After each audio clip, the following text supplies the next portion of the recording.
안녕하세요. 제 이야기를 들어주셔서 감사합니다. 저는 이제 행복한 인생을 살고 있는 40대 남성입니다. 처음 결혼한 후 이혼을 하고 두 번째 아내와 결혼한 후에야 진정한 행복을 누리게 되었습니다. 두 번째 아내와 만난 연애 기간은 짧았지만 행복은 2배나 되었습니다. 그녀와 결혼한 후에야 연애 기간의 길이가 중요하지 않다는 것을 깨달았습니다. 예전에는 연애가 오래 지속되면 결혼해야 된다는 생각이 주를 이루었습니다. 하지만 지금의 아내와는 결혼정보 업체를 통해 만나게 되었는데 처음 만났을 때부터 너무 마음에 들었고 제가 당돌하게 접근했습니다. 주변에서는 이혼 후 재혼을 한다는 제 모습에 이목을 끌었고 하지만 현재의 아내와의 결혼은 단순한 초혼의 결과가 아닐지도 모릅니다. 두 사람 모두 이혼의 아픔을 경험한 후였기 때문에 빠른 결혼이 어렵지 않았을 것입니다. 끝으로 친구들이 이혼 후 재혼을 비웃을 때 저는 진정으로 행복할 수 있는 것이 어디에 있는지를 알고 결혼을 선택한 것이라 합니다. 감사합니다. 제가 알아서 번역해 보겠습니다. 그런 상황이었습니다.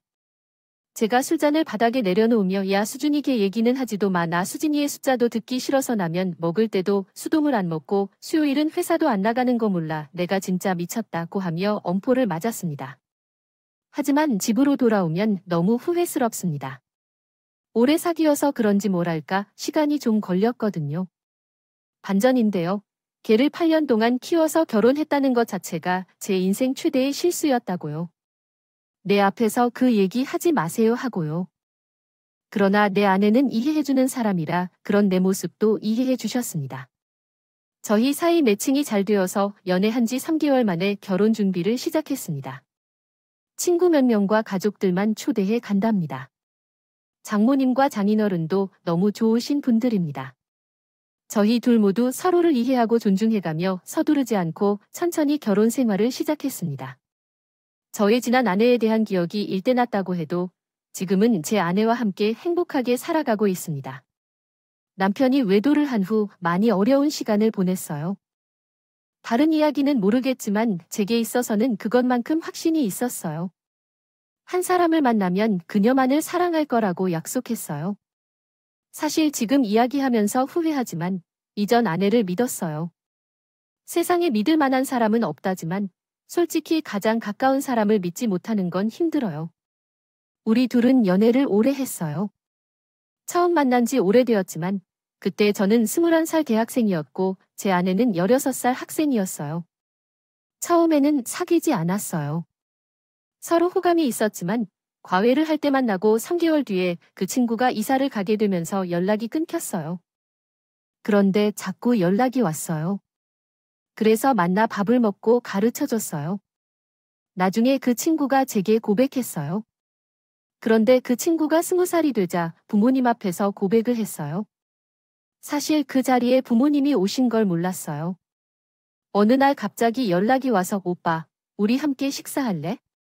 내가 맛있는 음식 살게라고 했어요. 뜬금없어서 궁금해서 기분 좋게 약속 장소로 나갔는데 거기에 부모님이 계셨어요. 근데 놀라운 일이 있어요. 꼭꼭 어머님 어떻게 지내세요? 아니요, 안녕하세요. 잘 지내셨어요? 이게 누구야? Y씨 내가 소개해준 친구던지. 오 Y씨, 세상에, 우리 모임이야 이게 얼마만이야. 너무 반가워하고 저를 꼭 아는 채로 소개를 받으셨지만 고요해도 너무 놀라서요. 그래도 제 마음대로 반갑게 인사를 드렸고 아버지께서 뒤늦게 오셔서 함께 고기를 먹었어요. 솔직히 처음에는 불편했지만 금방 분위기가 풀렸고 우리 모두 술을 한 잔씩 마시면서 지난 추억들을 떠올렸어요. 아니에요. 정말 그때는 참 즐거웠는데. 그래서 이번 모임이 너무 같이 있어서 아쉽네요. 수진이 말이야. 그때 공부를 꼼꼼히 했는데 성적이 좋아졌어요. 나도 그런데 돌아갈 수 있다면 그것에 아쉬워하네요.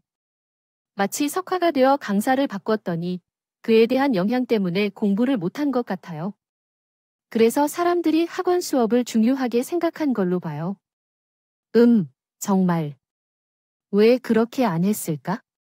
내게 그런 이야기는 없었어요. 사실 공부는 선생님의 지도가 중요하지만 학생의 의지에 따라서 정해지는 거예요. 하지만 저와 할 때는 열심히 했는데 이 꼬맹이가 세미로 바뀌니까 적응하기 힘들었던 것 같아요. 저도 학생 시절에는 몇 번의 과외를 했지만 수진이처럼 열심히 하는 케이스는 드물었죠. 분명히 어떤 계기가 있었을 거예요. 그래서 부모님께 잘하고 말했어요. 그러나 그 정적을 깨고 수진이가 갑자기 그 말을 했어요. 내가 좋아하는 남자가 바뀐다면 당연히 그럴 수 있죠. 엄마 아빠한테 더 말했을 때 나 쌤 좋아한다고 웃으면서 말했죠. 저는 너무 놀라서 그냥 고개를 끄덕였어요. 부모님은 웃으며 맞아, 괴성이 좋다고 대답했죠. 그런데 수진이가 밥숟가락을 내려놓으면서 정말로 쌤을 남자로 좋아했다고 말했어요. 하지만 쌤이 여자 같잖아. 나는 쌤을 진짜 싫다고 말해도 공부에 맛이 나지 않고 설렘이 없어서 성적이 계속 떨어졌어요. 아마 만약 그 선만을 만나지 않았다면 지금 서울대에 가지 않았을지도 몰라요. 억지로 그 쌤이랑 1년 동안 공부했지만 정말로 재미없었어요. 나는 준혁쌤을 좋아하고 있고 쌤만 좋으면 쌤과 사귀고 싶어요.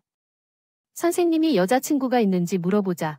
나는 그 자리에서 얼어붙었고 부모님도 웃음을 터뜨리고 있었다가 놀라서 웃음을 참았다.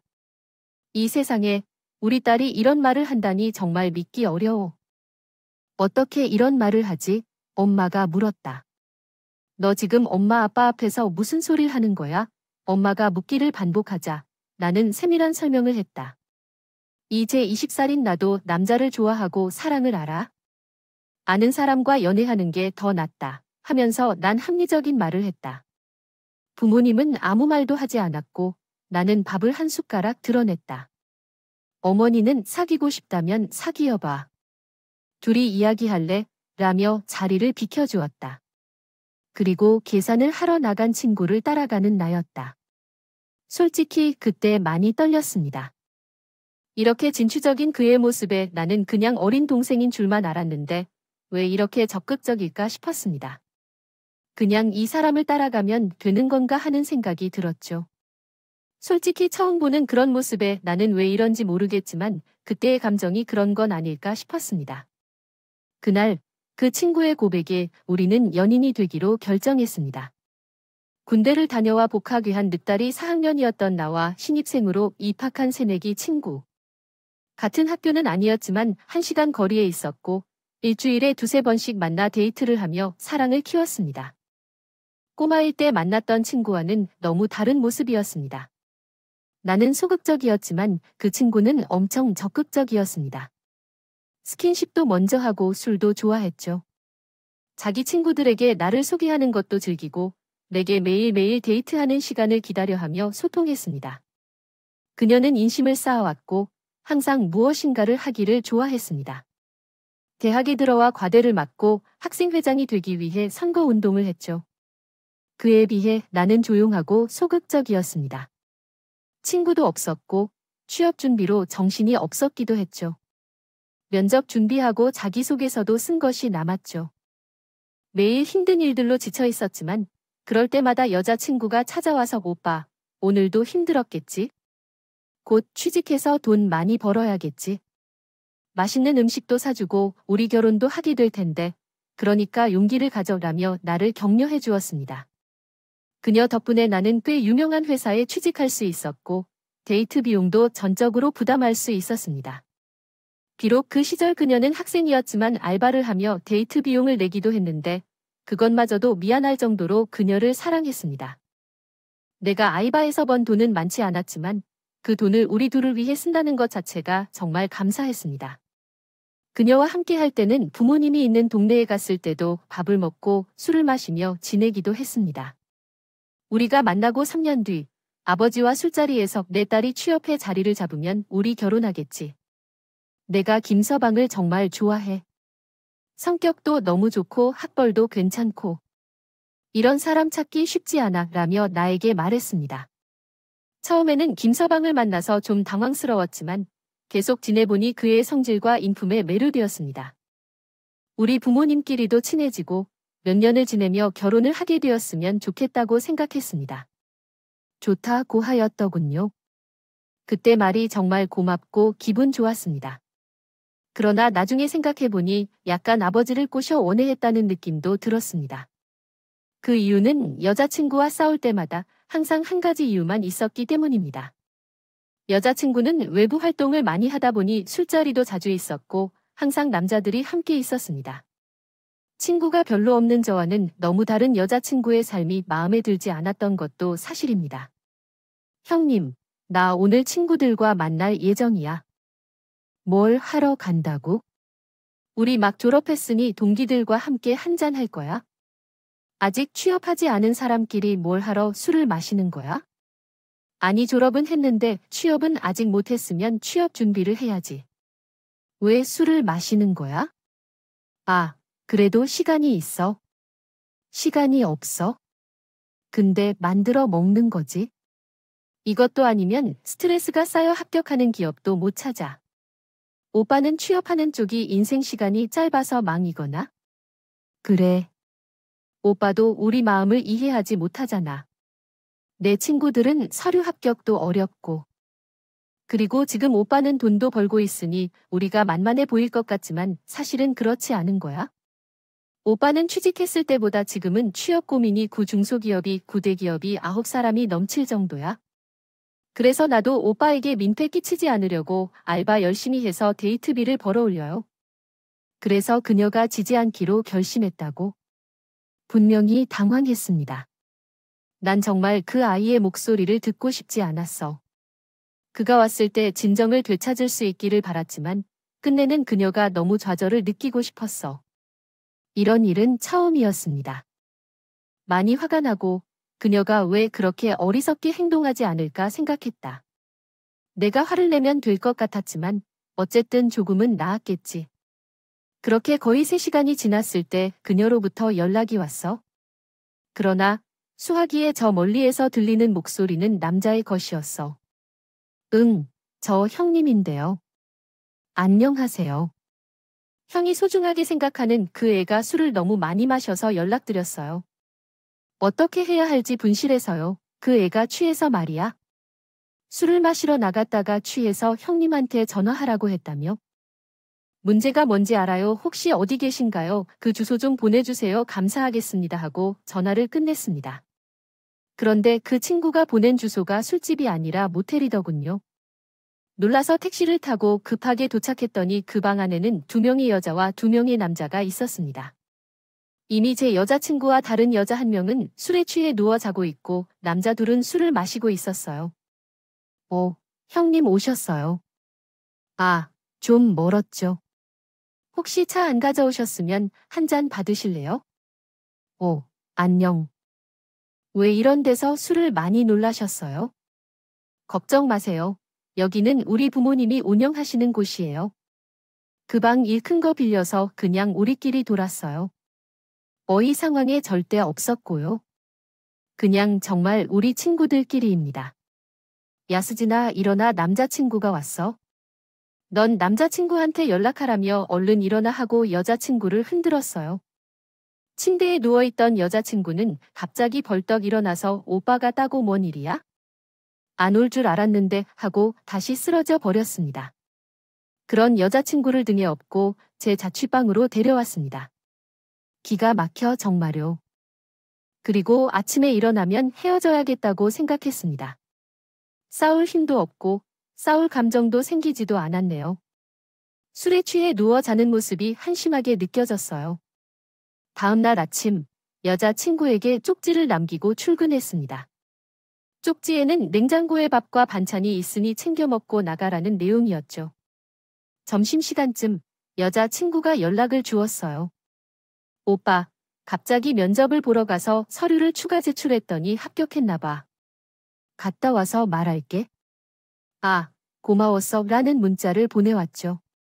이런 소식을 듣고 다행스러웠어요.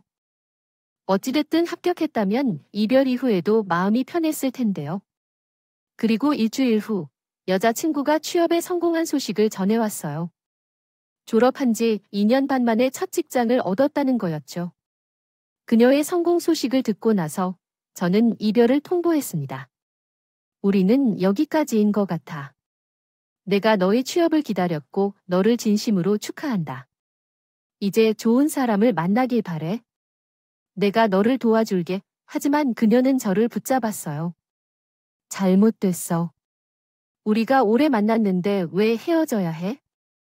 왜 이래? 정말 울면서 저를 붙잡았어요.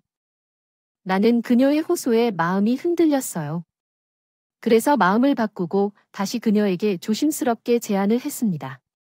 제 개인적인 의견으로 오빠와 저는 막상 이색 결혼을 한다면 어떨까요? 제가 이미 취업을 해서 나이도 많이 먹은 상황이니 결혼을 안 할 이유가 없어요. 오빠도 다른 사람과 결혼하고 싶다면 좋겠죠. 그런데 진짜 오빠는 놓치기 싫어요. 제가 16살 때부터 오빠를 좋아했어요. 처음 만났을 때부터 오빠가 좋았어요. 오빠랑 계속 연락 유지했고 부모님에게도 소개시켜줬어요. 오빠랑 결혼하고 싶어서 취업도 했고 회사도 나쁘지 않아요. 여기서 살 거니까 오빠를 한 번만 믿어줬으면 좋겠어요. 제가 프로포즈를 생각한 적은 없는데 여자친구가 먼저 프로포즈를 해줬어요. 그때 받은 시기 때문에 결혼을 결심한 건 아니고 다 만난 지도 오래됐고 결혼해도 괜찮겠다 싶었어요. 여자친구를 많이 사랑했고 먼저 프로포즈 받아서 감동적이었어요. 오랜 연애 끝에 결혼하기 시작했고 결혼 준비가 수월해요. 물론 이런 상황에서 제가 계획한 프로포즈를 했고 반지를 선물했어요. 결혼 약속을 했어요. 실제로 결혼 이야기를 하려고 찾아뵌 때 정말 떨렸어요. 장소는 우리가 처음 만났던 고깃집이었어요. 어른들이 그 고깃집에 들어오시면서 아이고, 그때 생각난다고 하셨어요. 처음에 우리 딸이 친구라며 차내를 소개시켜줄 때 제 심장이 얼마나 빠르게 뛰던지 몰라요. 그렇게 남자친구가 되고 차주를 보게 되어서 하루 종일 기분이 상하고 끌려요. 그렇게나 말이에요. 살아보니 이런 인연이 있어서 어찌 보면 참으로 우리 딸이랑 만나게 해준 것 같아요. 그때 과외를 안 한다면 두 사람이 만나진 못했을 거 아냐고 하는데 그때 당신이 과외를 하는 것에 절대 반대했던데 중학생이 뭘 알겠냐며 의심하셨지. 아들놈, 중학생이 무슨 과외를 하면서 그랬던가. 얼큰한데 고자처럼 쓰면 아마 두 사람이 만날 수 없었을 거야. 그래서 사람이 년은 모르는 거야 하면서 웃으시더라고요. 저도 그 말을 듣고 역시 어른이 된다는 건 정말로 맞는 말이라 생각해요.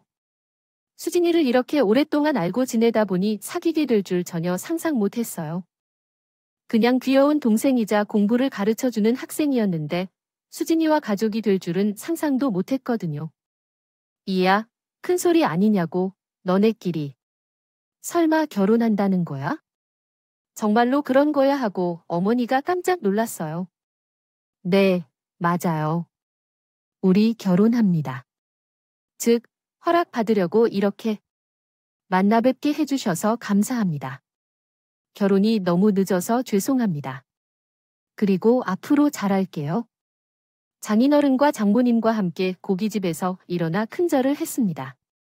어른들은 놀랐지만 친절하게 반겨주셨고 아버님께서는 소주를 3병이나 마시셨습니다. 함께 고기를 먹은 뒤 집으로 돌아가서 과일을 함께 먹으며 이야기를 하였고 결혼을 허락받았습니다. 결혼식은 봄 향기 가득한 4월에 올렸고 아내는 결혼 전에 관리를 받아 마사지를 받았습니다. 결혼식에 온 사람들은 아내의 아름다운 어깨 라인을 칭찬했고 친구들은 제게 성공했다면 어디서 그런 아름다운 아내를 만났는지 물어봤습니다. 저도 자랑스러웠습니다. 아내는 운동을 좋아하고 많이 마시지만 꾸준히 헬스를 해 몸매가 아주 멋있습니다. 그리고 관리를 받은 결과 완벽한 체형을 갖추고 있습니다. 요즘은 누군가가 마사지를 해주는 것을 원치 않았지만 가격이 비싸기 때문에 갔다 왔습니다. 웨딩 패키지라는 거라서 그런지 아내는 정말 날이 갈수록 미모의 빛을 발했습니다. 어린 시절에 마냥 꼬마인 줄 알았는데 결혼식장에서 봤던 그녀 모습은 정말 하늘에서 내려온 천사 같았어요. 솔직히 자랑스러운 마음도 컸습니다. 이렇게 예쁜 여자가 내 안에 있다니 사람들 앞에서 자신감 있게 외칠 수 있는 저가 너무 뿌듯해했어요. 결혼식을 마치고 난 뒤 저희 두 사람은 하와이로 신혼여행을 떠났고 저는 빨리 아이가 갖고 싶었습니다. 이왕이면 허니문 베이비를 원했는데 아내는 갑자기 저를 말리던데요. 아, 오빠, 절대 안 돼. 나 결혼하고 3년 동안은 아이 없이 신혼생활 할 거야 하고 말을 했어요. 3년? 그게 무슨 소리야? 우리 그때 얘기했을 땐 6개월이나 1년 정도였잖아 하고 저랬죠. 요즘 젊은 부부들 중에서도 아이가 자연스럽게 생기면 그게 큰 축복이라고들 하더라고요. 그래서 우리도 얼른 애부터 가지자고 아내를 설득했지만 아내는 눈을 흘기면서 세상이 바뀌었다고요. 내가 이번에 결혼 준비하면서 관리도 받고 운동도 해보니까 내 젊은 시절이 너무 아깝다고 하며 이렇게 반짝반짝 빛나느라 나보고 임신하라고는 절대 싫어했어요. 나 운동도 더 열심히 하고 관리도 받으면서 젊은 시절을 보낼 거야. 한국에 돌아가면 바디 프로필도 찍을 거야 라고도 했죠. 가요 마사지도 남은 30회를 다 끊을 거예요. 당연히 제 돈으로 할 거예요. 그러니까 오빠, 나를 막지 마. 나 이렇게 돈을 받는 거 앞으로도 열심히 벌 거예요. 우리 결혼 전에 약속한 거 기억나지? 서로 돈 버는 걸로 그리고 쓰는 걸로 터치하지 않기로 했잖아. 기억나죠? 그러니까 자기도 내가 돌 수 있는 걸 뭐라고 하지 말고 어디에 쓰던 절대 뭐라고 하지 마. 알겠죠? 하면서 제게 말하더라고요. 물론 그 약속을 한 거 맞지만 상식적으로 결혼 후에는 돈을 모아서 집을 마련하고 아이를 낳고 키우는 게 맞다고 생각했는데 솔직히 말해요. 기분 망치기 싫어서 얘기는 안 했지만 아내가 너무 철없다는 생각만 들었어요. 하지만 신혼여행을 망치고 싶지 않아서 제가 아내를 배려하기로 했죠. 그렇게 우리는 일주일간의 신혼여행을 보냈어요. 그리고 정말 한국으로 돌아오자마자 운동을 시작했어요. 누가 봐도 운동선수처럼 몸을 관리하고 식단도 엄격히 지키고 술도 전처럼 안 마셨어요. 회사도 열심히 다녀요. 신기하죠? 사람이 이렇게 변할 수 있나요? 철없이 친구들이랑 술 먹고 놀기만 좋아했던 사람이었고 심지어 결혼 전에는 약간 통통했는데 결혼 준비하면서 살이 빠지고 늘씬해졌고 정말 다른 사람이 되었어요. 맞아요. 그러나 아내는 스스로 예쁘게 변하고 싶다는 마음으로 관리를 할수록 돈을 많이 썼어요. 평소에는 쓰지 않던 명품 가방을 하나씩 살 때 시작해서 들어오면서 자랑스럽게 들고 다녔어요. 하지만 제게는 그것에 대해 어떻게 말할 수 없었어요. 아내가 돈을 모으고 있다는 것을 알았고 그냥 그렇게 넘겨줬어요. 저는 매일 퇴근 후 자주 가던 마사지 샵에서 관리를 받았고 화요일에는 헬스를 다녔어요. 주말에는 취미 활동을 해서 친구들과 감성 카페를 가서 사진을 찍고 다녔어요. 그래서 아내와 함께하는 시간이 정말 적었어요. 신혼부부인데도 부부관계도 거의 없이 매일 아내를 기다리느라 힘들었어요. 무언가가 역전된 것 같았어요. 사귀던 때는 분명히 제게 열심히 다가와 내가 따라다녔는데 이젠 저만 기다리게 되어서 자존심도 상하게 되었어요. 그래서 결국 참지 못하고 아내를 따라 다니기로 결심했어요. 자기야, 나도 당신이 맘에 든 마사지샵과 감성 카페에 가고 싶다. 매일 집에만 있으니까 심심해 하고 말했더니 한참을 고민한 뒤 그럴게요. 하지만 당신이 마사지 샵도 싫어하고 카페도 싫어하는 걸로 알고 있잖아요. 그래도 괜찮을까요? 라고 대답하더라고요. 의외였습니다. 반대할 줄 알았거든요. 근데 괜찮다고 하니 저도 아내를 따라 마사지를 받으러 갔고 그렇게 한두 번 정도 같이 누워서 받았는데 뭐랄까 정말 적응이 안 돼서 결국 저는 몇 번 가다가 포기하고 말았습니다. 그 마사지 샵에서 나는 향초 냄새하며 오일을 발라서 근육을 풀어준다던 마사지 요법 같은 것이 저랑 맞지 않았습니다. 거의 다 가격은 너무 비싸니 대체 이 사람이 이런 돈이 어디서 났지 하는 생각이 들 정도로 좀 의아하기도 했죠.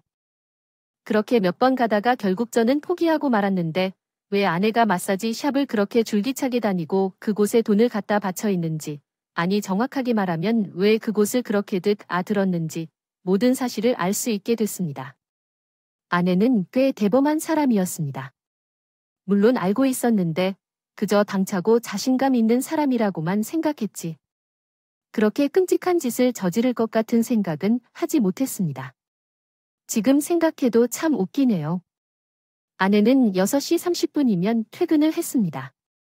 그리고 제게 퇴근 문자를 남기는 게 습관이었죠. 연애 때부터 해오기도 했고요. 그런데 그날은 좀 이상한 문자가 왔습니다. 오늘도 그 방에서 볼까? 그때 거기 좋더라. 나 먼저 가 있을게 하고 1분 뒤에 다시 문자가 와서 오빠 오늘 마사지샵에 갔다 올 거야. 저녁에 먼저 버거 먹는다고 메시지가 왔다 싶었죠. 첫 번째 메시지는 내게 잘못 보낸 것 같았지만 그 사실을 모르는 것 같았어요.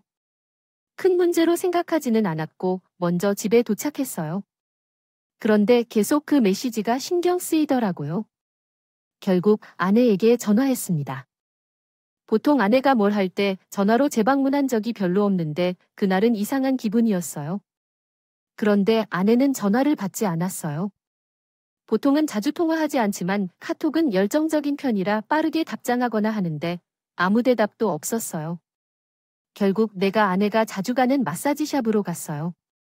나는 정말 그런 사람이 아니지만 아내가 결혼 전부터 남자들이랑 술 마시러 다니는 것도 알고 친구들이랑 맨날 40만 원 이상의 카페를 다니더라도 이해하고 그녀를 사랑해주지요.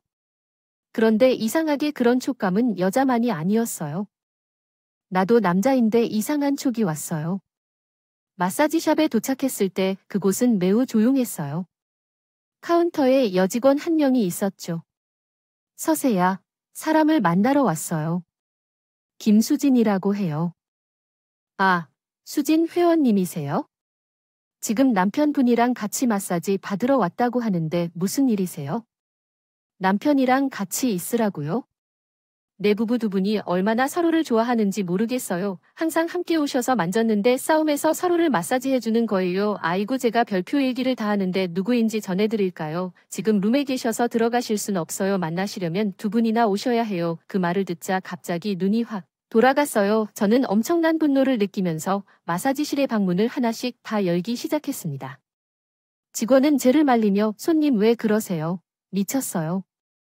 자꾸 이러시면 경찰을 불러야 하며 압박을 가했습니다. 경찰 부를 판 없어. 그 여자 어디야 어디로 놔버리러 가란 소리를 지며 방문을 벌컥 열었습니다. 그리고 맨 마지막 방문 앞에서 꼬리를 잡을 때 문이 잠겨 있었어요. 야, 문 여봐. 김수진 나와.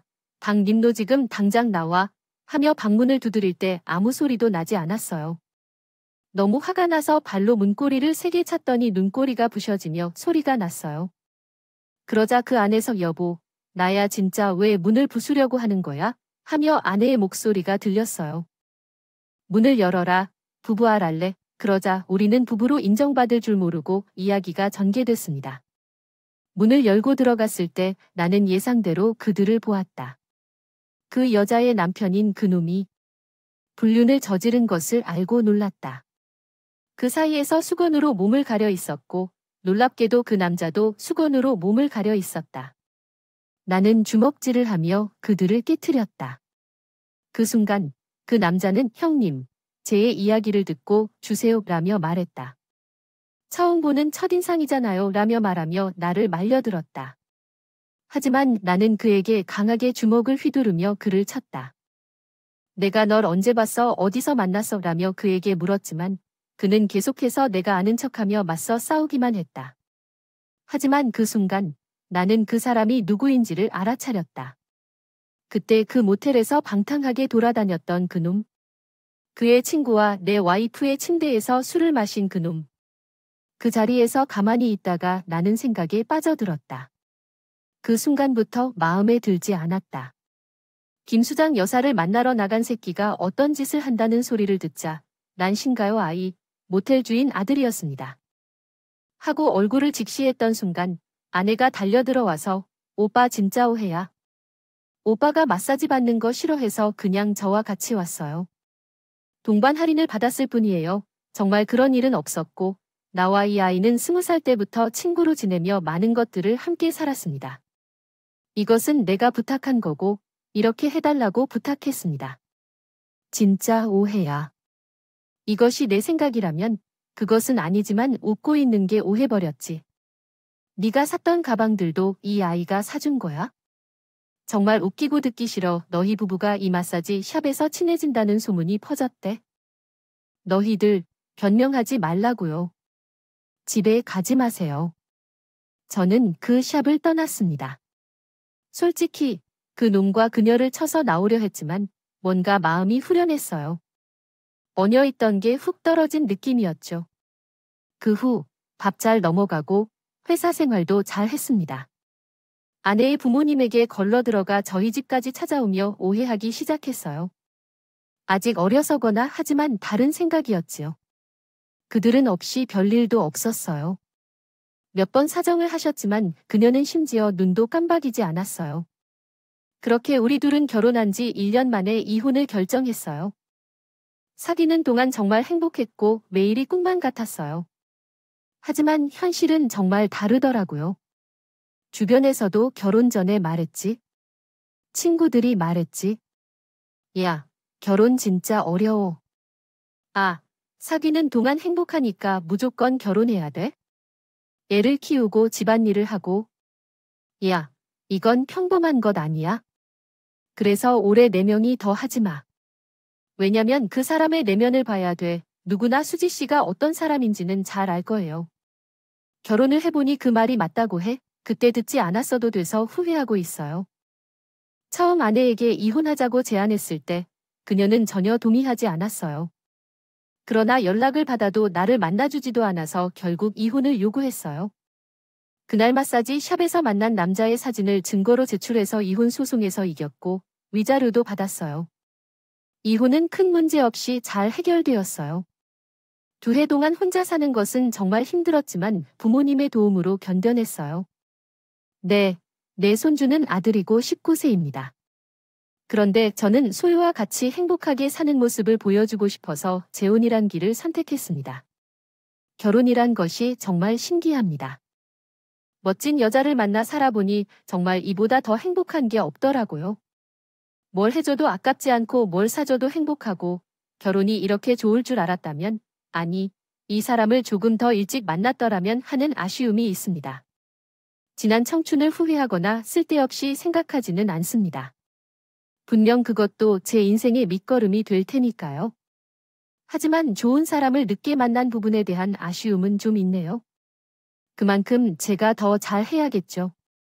다시 한번 후회되는 선택은 없기를 바라며 제 인생에서 가장 잘한 결혼이었으면 하는 마음으로 글을 마치겠습니다. 이야기 들어주셔서 감사합니다. 모두 건강하세요.